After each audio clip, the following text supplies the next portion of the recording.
Je vous salue tous dans le nom précieux de Jésus-Christ, que la grâce et la paix demeurent sur vous au nom de Jésus-Christ. Amen. Dans notre dernière vidéo, je vous ai démontré que notre Père, le Dieu créateur, ne fait exception de personne. Oui monsieur, il ne fait pas de distinction entre les hommes, car tous sont l'œuvre de ses mains. Mais qu'en tout lieu, celui qui l'honore, lui est agréable. Maintenant, je vous ai dit que, certains parmi les hommes désiraient bien l'honorer. Mais à cause du péché, il serait quand même condamné. Et Dieu, il sait si l'on veut l'honorer ou non. Oui monsieur, il connaît quand l'on cherche à lui plaire.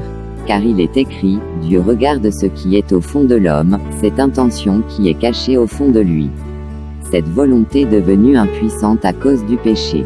Et c'est par rapport à cela qu'il organise toutes choses, afin que, ceux qui veulent vraiment l'honorer, l'honorent, et que, ce qui est en eux soit clairement manifesté.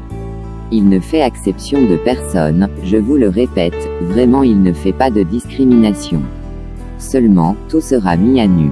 De sorte que, en commençant par Satan le premier rebelle, jusqu'au dernier homme, rien ne restera caché, mais tout sera mis à nu.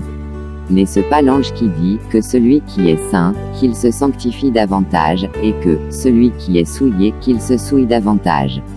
Et si quelqu'un tue par l'épée, il devra aussi être tué de la sorte, et si quelqu'un doit aller en captivité, il ira en captivité. Fin de citation. Moi donc je vous dis, si tu connais que telle chose déplaît à Dieu, ne le fais plus, et demande au Très-Haut de te donner un esprit de bonne volonté, son Esprit Saint. Pourquoi? C'est parce que, nos œuvres sont comme un vêtement souillé devant Dieu. Mais, le Saint-Esprit, quand il vient à toi, c'est avec les œuvres du ciel qu'il vient à toi, afin que par elles tu sois justifié.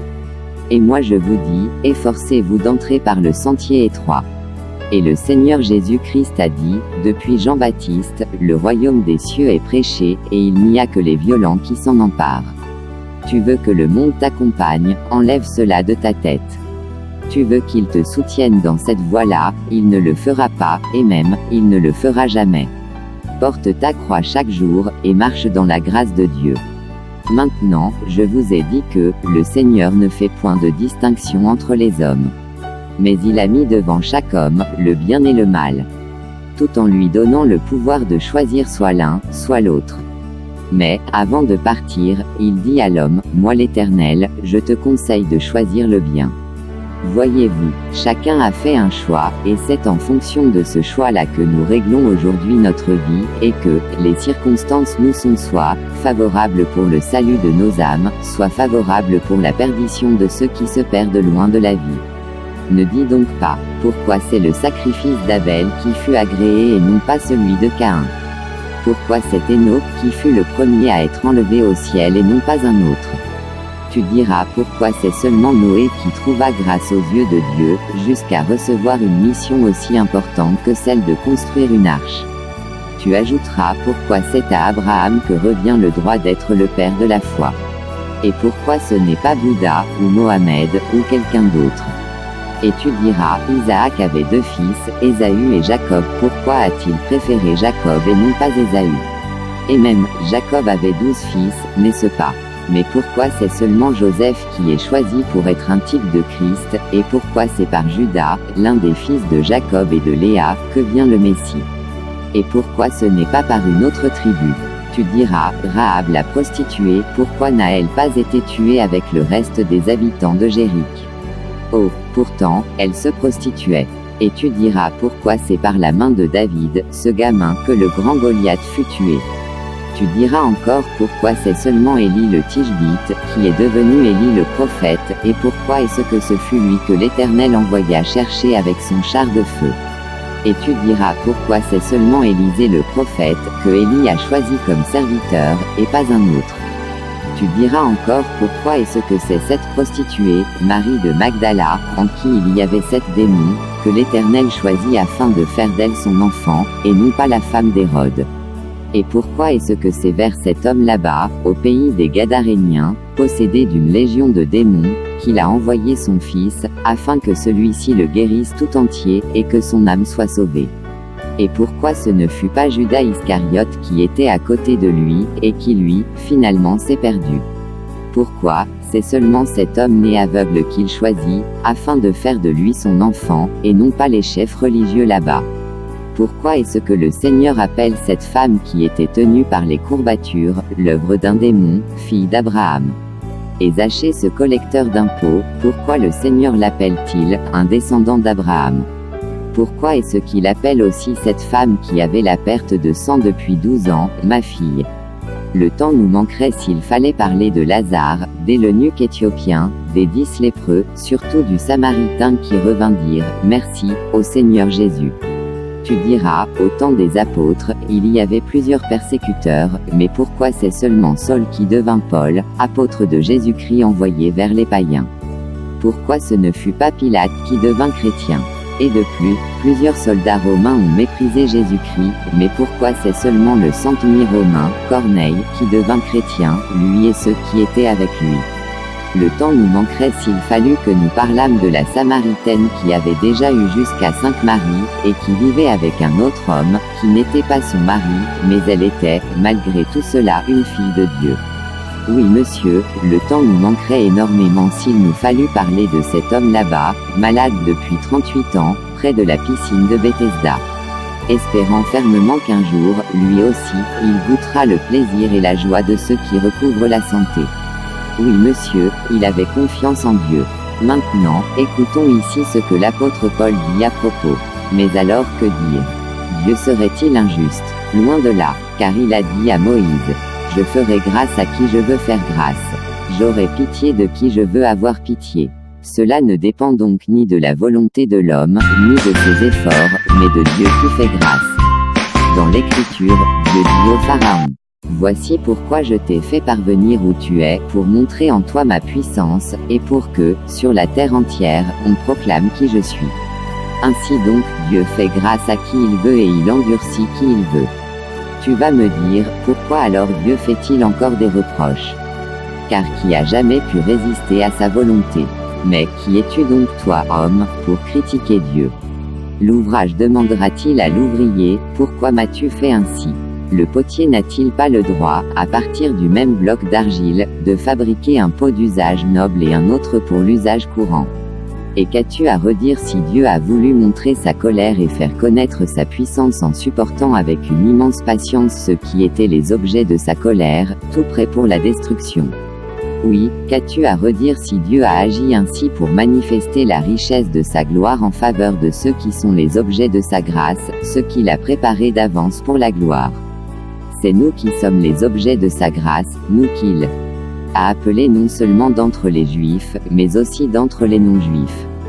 C'est ce qu'il dit dans le livre du prophète Osée. Celui qui n'était pas mon peuple, je l'appellerai mon peuple. Celle qui n'était pas la bien-aimée, je la nommerai bien-aimée. Au lieu même où on leur avait dit, vous n'êtes pas mon peuple. On leur dira alors, vous êtes les fils du Dieu vivant. Dites avec moi, Amen. Je vous ai dit, le Seigneur ne fait exception de personne, mais en tout lieu, celui qui l'honore lui est agréable. Maintenant, écoutez ici. Dans ma première vidéo, je vous ai dit que, le Seigneur Dieu aime toute sa création, mais il a donné à chacun l'occasion de s'exprimer, car il a fait toutes choses, comme il est lui-même, à savoir libre. Et c'est la raison pour laquelle, lorsque l'homme s'est rendu esclave du péché, il est venu afin de lui redonner cette liberté, mais à un grand prix. Le sang du Fils unique de Dieu, voyez-vous. Pour plus de précision là-dessus, je vous envoie écouter l'enseignement sur une leçon qui conduit à la liberté. Et parce qu'il l'a fait libre, il n'est pas possible que le Très-Haut viole ce principe lié au choix. Aussi, il ne pouvait rien faire pour Satan le diable, de même qu'il ne peut rien pour ceux qui choisissent délibérément de servir la cause du mal. Nous, aujourd'hui, nous prêchons, mais la machine a été mise en marche il y a bien des lustres. De sorte que, ce qui arrive aujourd'hui, est conséquence de ce qui est arrêté depuis l'éternité. Afin que, les pensées véritables de chacun soient clairement mis à nu. Nous ne pouvons dire, toi tu iras au ciel, et toi là-bas, tu descendras dans l'abîme. Selon que le prophète dit, mais voici comment parle la justice de la foi, que personne ne dise qui montera au ciel, car c'est en faire descendre le Christ, ou encore, qui descendra dans l'abîme. C'est faire remonter Christ d'entre les morts. Que dit-elle donc? La parole est près de toi, dans ta bouche et dans ton cœur, or, c'est la parole de la foi que nous prêchons. Si tu confesses de ta bouche le Seigneur Jésus, et si tu crois dans ton cœur que Dieu l'a ressuscité des morts, tu seras sauvé. Car c'est en croyant du cœur qu'on parvient au salut, selon ce que dit l'Écriture, quiconque croit en lui ne sera jamais confus. Fin de citation, Romains 10. Avez-vous compris? Il dit, la parole de foi est sans limite, et quiconque croit, rien ne lui est impossible. On parle ici de la foi en l'Éternel Dieu, parce qu'il est le seul à être sans limite, car il est éternel. Mais vous qui mettez votre foi en des hommes, en qui il n'y a qu'un souffle, et qui sont limités, pensez-vous que cela soit sage et prudent de votre part? Maintenant, vous devez savoir que, le Seigneur lui, il connaît toutes choses en avance, mais il a laissé chacun s'exprimer, car c'est un grand Dieu. Il aurait pu dire depuis le commencement à la création de chacun, toi, tu ne veux pas m'honorer, donc déjà, je te jette dans l'abîme, et toi là-bas, tu iras au paradis, parce que tu veux m'honorer. S'il le faisait, l'on dira, c'est un Dieu dictateur, mais au contraire, c'est un Dieu libre et grand, que son nom soit béni et sanctifié. Aussi, tout ce qu'a créé notre Dieu, que son nom soit béni, il l'a fait comme il est lui-même. Mais, il a donné aux hommes l'opportunité de s'exprimer, et, à cause des élus, ceux qui veulent bien honorer le Seigneur, et contre qui Satan lance des accusations, il a plu au Seigneur de jeter tout le monde dans la vallée de l'épreuve, qu'est ce monde-ci, le quotidien des hommes. Afin que Satan soit confondu, et qu'il soit réprimé.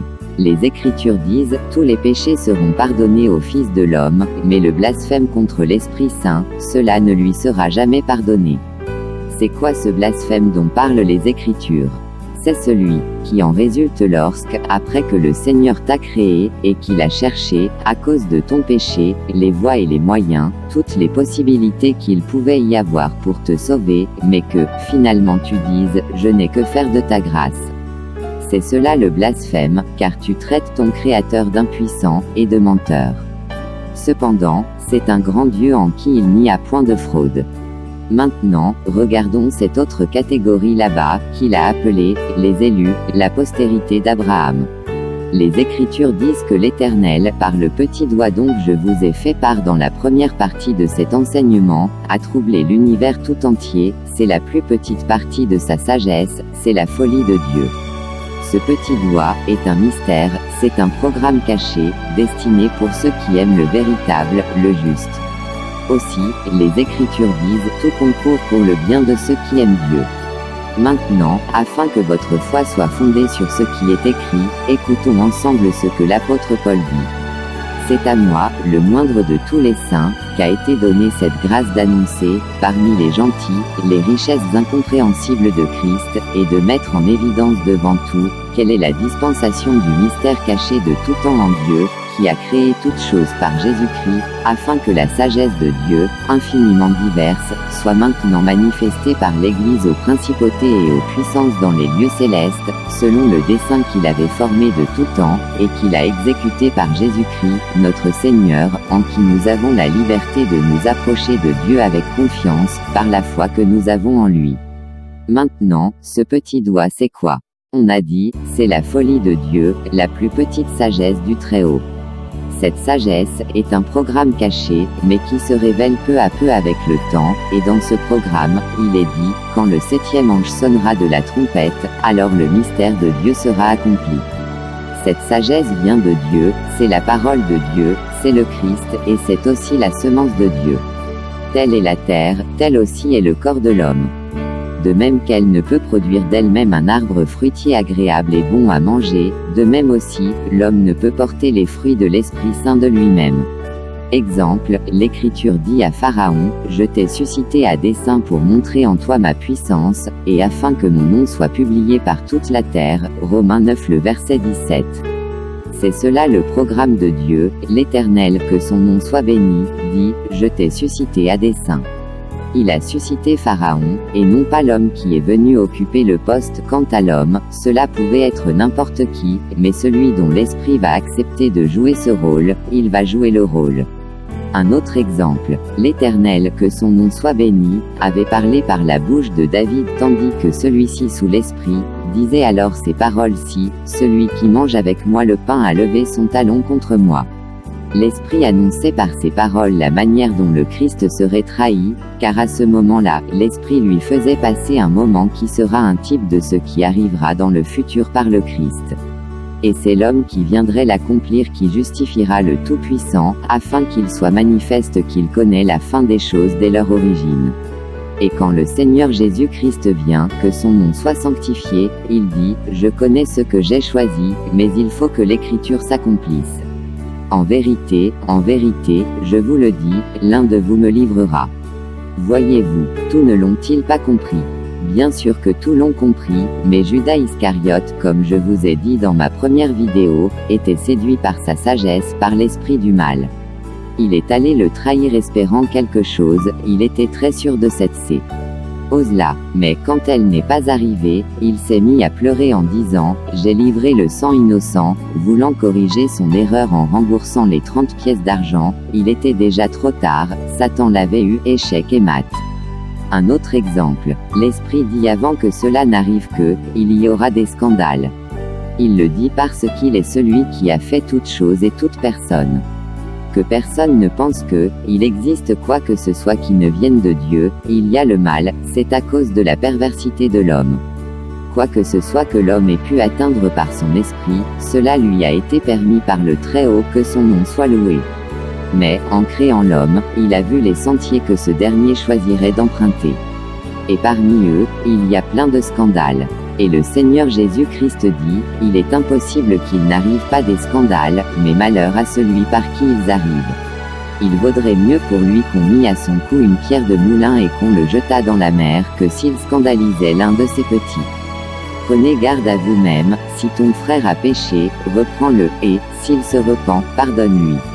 Luc 17 le verset 1, 2 et 3. Comprenez-vous cela? Le Seigneur dit, prenez garde à vous-même. Cela veut dire, faites attention de peur que par vous ne s'accomplisse point cette prophétie. Car c'est à cela aussi qu'est liée la tentation.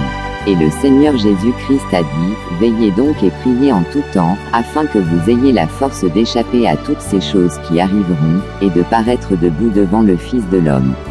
Luc 21 le verset 36. Comprenez-vous? Certaines choses doivent arriver dans le but de confondre Satan, ainsi que tous les méchants. Et le Seigneur Dieu, que son nom soit béni, a dit, je te conseille le bien. En d'autres termes, fais le bien que tu sais qui est bien et que le Très-Haut peut approuver, mets en pratique ce qui est écrit dans sa parole et demande-lui son Esprit Saint afin que ton sacrifice soit agréé et rendu parfait à ses yeux, ainsi, ton esprit et ton corps se disposeront à être des vases non de colère, mais de miséricorde. Exemple, Simon, l'un des disciples de Jésus-Christ, était jadis un pêcheur de poissons, mais le jour qu'il reçut le véritable, il devint Cépha, ce qui veut dire Pierre, et qui renvoie à la parole de Dieu révélée, et sur laquelle est bâti et fondé tous ceux qui croient en Jésus-Christ le véritable. Jean l'apôtre, lui, il devint Boanerges, ce qui veut dire « fils du tonnerre », etc. Voyez-vous cela, et tout ceci, c'est dans le but d'accomplir sa volonté, afin que Satan et ses acolytes soient confondus. Je le dis à nouveau comme je l'ai dit dans la première vidéo, nul ne peut recevoir que ce qui lui a été donné par le Seigneur du ciel. Et en fonction des capacités des uns et des autres, il donne à l'un 1, à l'autre 2, et au troisième 3, et ainsi de suite, afin que sa volonté soit accomplie.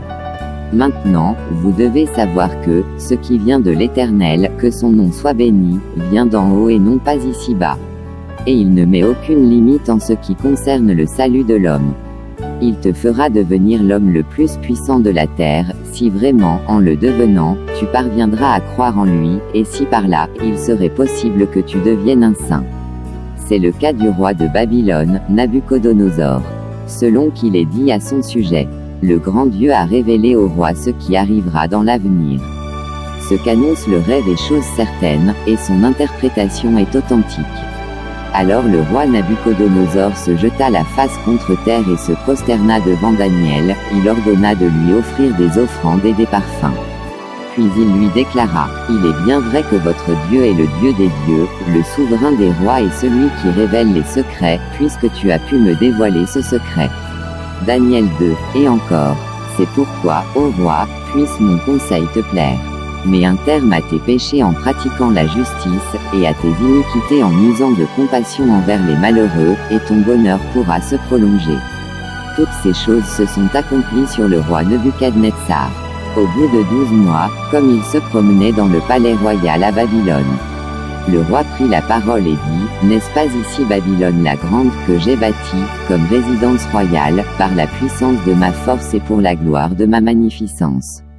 La parole était encore dans la bouche du roi, qu'une voix descendit du ciel, apprends, roi Nebuchadnezzar, qu'on va t'enlever le royaume. On te chassera du milieu des hommes, tu auras ta demeure avec les bêtes des champs, on te donnera comme aux bœufs de l'herbe à manger, et 7 temps passeront sur toi, jusqu'à ce que tu saches que le Très-Haut domine sur le règne des hommes et qu'il le donne à qui il lui plaît. Au même instant la parole s'accomplit sur Nebuchadnezzar. Il fut chassé du milieu des hommes, il mangea de l'herbe comme les bœufs, son corps fut trempé de la rosée du ciel, jusqu'à ce que ses cheveux crussent comme les plumes des aigles, et ses ongles comme ceux des oiseaux. Après le temps marqué, moi, Nebuchadnezzar, je levai les yeux vers le ciel, et la raison me revint. J'ai béni le Très-Haut, j'ai loué et glorifié celui qui vit éternellement, celui dont la domination est une domination éternelle, et dont le règne subsiste de génération en génération. Tous les habitants de la terre ne sont à ses yeux que néant, il agit comme il lui plaît avec l'armée des cieux et avec les habitants de la terre, et il n'y a personne qui résiste à sa main et qui lui dise « Que fais-tu » En ce temps, la raison me revint, la gloire de mon royaume, ma magnificence et ma splendeur me furent rendues, mes conseillers et mes grands me redemandèrent, je fus rétabli dans mon royaume, et ma puissance ne fit que s'accroître. Maintenant, moi, Nebuchadnezzar, je loue, j'exalte et je glorifie le roi des cieux, dont toutes les œuvres sont vraies et les voies justes, et qui peut abaisser ceux qui marchent avec orgueil. Daniel 3 de 28 à 37.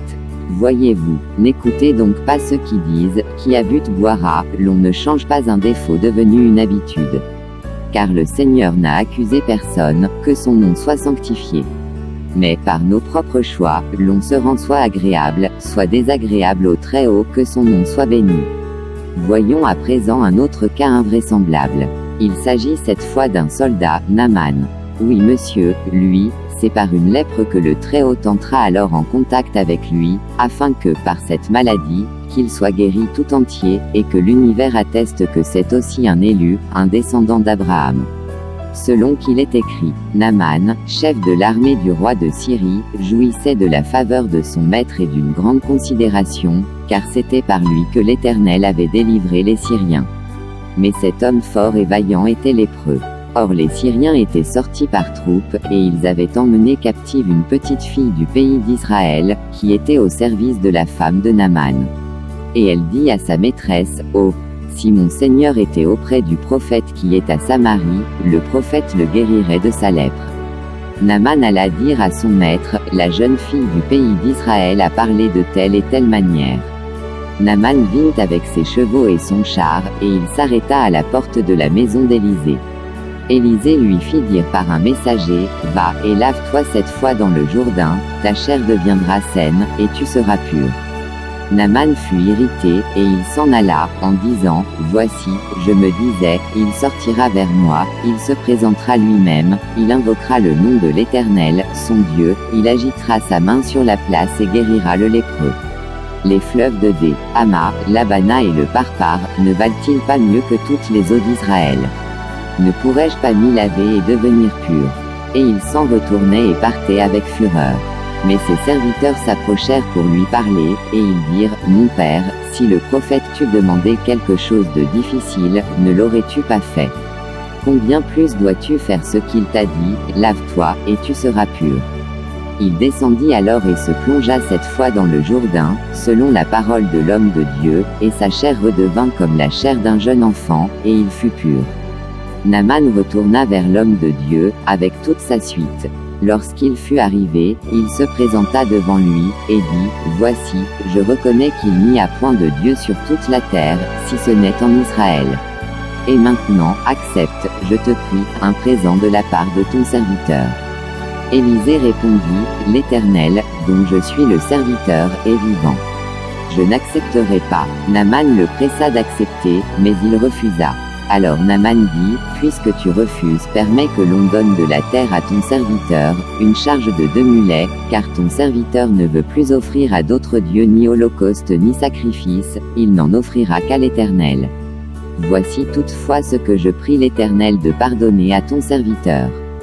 Quand mon maître entre dans la maison de Rimon pour s'y prosterner et qu'il s'appuie sur ma main, je me prosterne aussi dans la maison de Rimon, veuille l'Éternel pardonner à ton serviteur, lorsque je me prosternerai dans la maison de Rimon.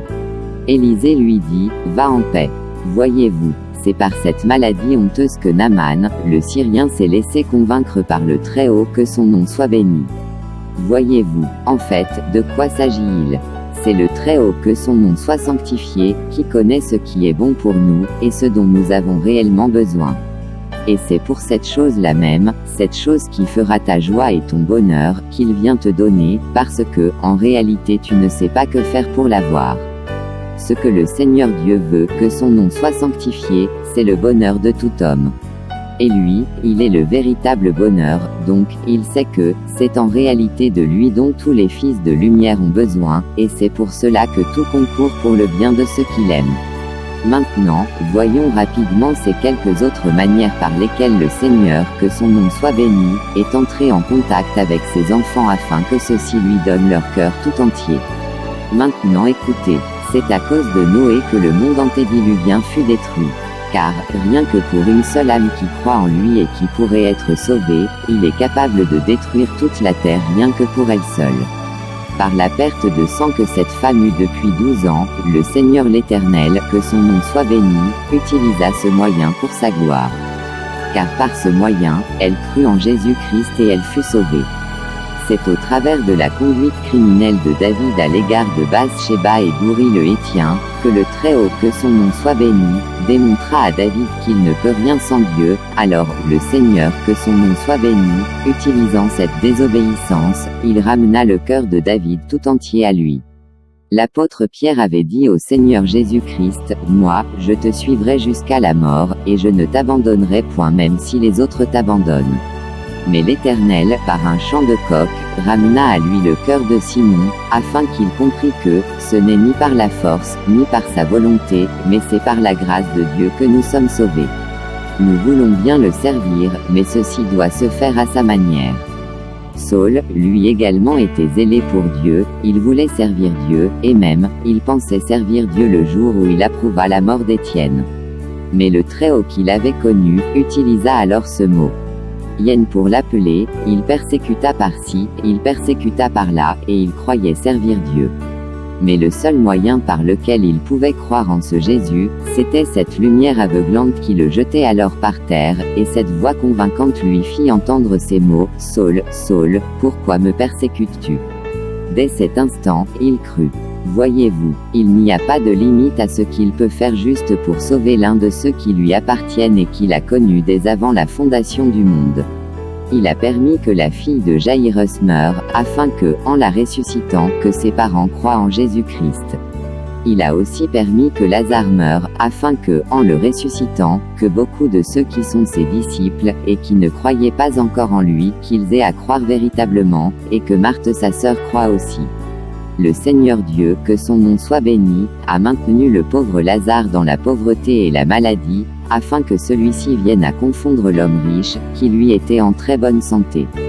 Oui monsieur, il n'y a pour l'Éternel, que son nom soit béni, aucune limite, si par une œuvre il pourrait ramener à lui, l'une de ses brebis perdues qui pourrait croire en lui. S'il n'a pas épargné son propre fils, mais comme un brigand, il l'a livré à la mort pour être pour plusieurs un agneau expiatoire, qu'est-ce qui pourrait le stopper? Dans le zèle qu'il a de sauver les âmes, rien n'est assez difficile pour lui pour qu'il en fasse usage. Étienne en sait quelque chose.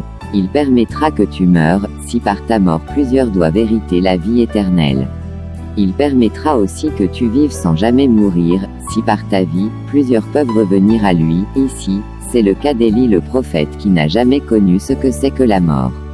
Car, ce qui compte, ce n'est pas seulement la vie d'ici-bas, mais c'est la vie d'ici-bas, et surtout la vie éternelle du règne à venir. Aussi, bien qu'il a livré son Fils à la mort pour notre rançon, il l'a aussi ressuscité des morts pour notre espérance. Afin de donner à ceux qui croient en lui une assurance véritable, selon que l'apôtre Paul dit. Qui nous séparera de l'amour de Christ? Sera-ce la tribulation, ou l'angoisse, ou la persécution, ou la faim, ou la nudité, ou le péril, ou l'épée? Selon qu'il est écrit, c'est à cause de toi qu'on nous met à mort tout le jour, qu'on nous regarde comme des brebis destinées à la boucherie. Mais dans toutes ces choses nous sommes plus que vainqueurs par celui qui nous a aimés. Car j'ai l'assurance que ni la mort ni la vie, ni les anges ni les dominations, ni les choses présentes ni les choses à venir, ni les puissances, ni les hauteurs, ni la profondeur, ni aucune autre créature ne pourra nous séparer de l'amour de Dieu manifesté en Jésus-Christ notre Seigneur. Amen. Maintenant, d'où vient cette imposture? Oui monsieur, cette œuvre qui semble ressembler à celle de mon Sauveur. Qui est donc cet imposteur qui se tient la tapis dans l'ombre pour perdre les âmes? Oui monsieur, car lui, il t'élèvera non pas pour ton bonheur, le salut de ton âme, mais pour ta perte, car en le faisant, il espérera te conduire à ce que tu régnes, en le maudissant, celui qui t'a créé. Oui monsieur, le voilà qui tient la Bible à main désireux de tromper les foules, par les pasteurs, apôtres, papes, évêques, bishops et prophètes de mensonges. Oui monsieur, le voilà qui se tient dans nos temples dits chrétiens pour séduire les masses. Le voilà qui frappe de maladie et de pauvreté certains, afin de les voir se perdre. Oui monsieur, il est entré même dans ce qui était béni afin de le salir comme le mariage. Oui monsieur, ce qui était autrefois une source de bénédiction, voilà ça devenu une source de malédiction. Qui est donc cet imposteur qui use de ruse pour tromper la terre? Oui monsieur, le voilà votre antichrist qui renverse les principes. Est-ce du Très-Haut, se faisant passer pour Jésus-Christ mon Sauveur, dans le but de tromper la terre tout entière. Et moi je vous dis, ne le suivez pas, c'est un menteur, le père du mensonge c'est lui, Satan le diable. Et je vous dis, quiconque le suit, a renié Jésus-Christ, et parce qu'il a renié Jésus-Christ, lui aussi, il le reniera. Repentez-vous, et revenez à votre Dieu, car il ne fait exception de personne. Que puis-je encore vous dire? Le Seigneur nous aime, et il a dit, aimez-vous les uns les autres. Pratiquez la justice, car il vient bientôt notre Sauveur, et il a dit, quand le Fils de l'homme sera de retour, trouvera-t-il la foi sur la terre? Revenez à votre Dieu, repentez-vous de vos mauvaises œuvres, c'est cela laver ses vêtements. C'est cela réformer ses voies. La balle est dans le camp de chacun, qu'allez-vous faire d'elle? Votre choix déterminera votre fin, Amen. La balle est dans le camp de chacun, qu'allez-vous faire d'elle? Votre choix déterminera votre fin, Amen. La balle est dans le camp de chacun, qu'allez-vous faire d'elle? Votre choix déterminera votre fin, Amen.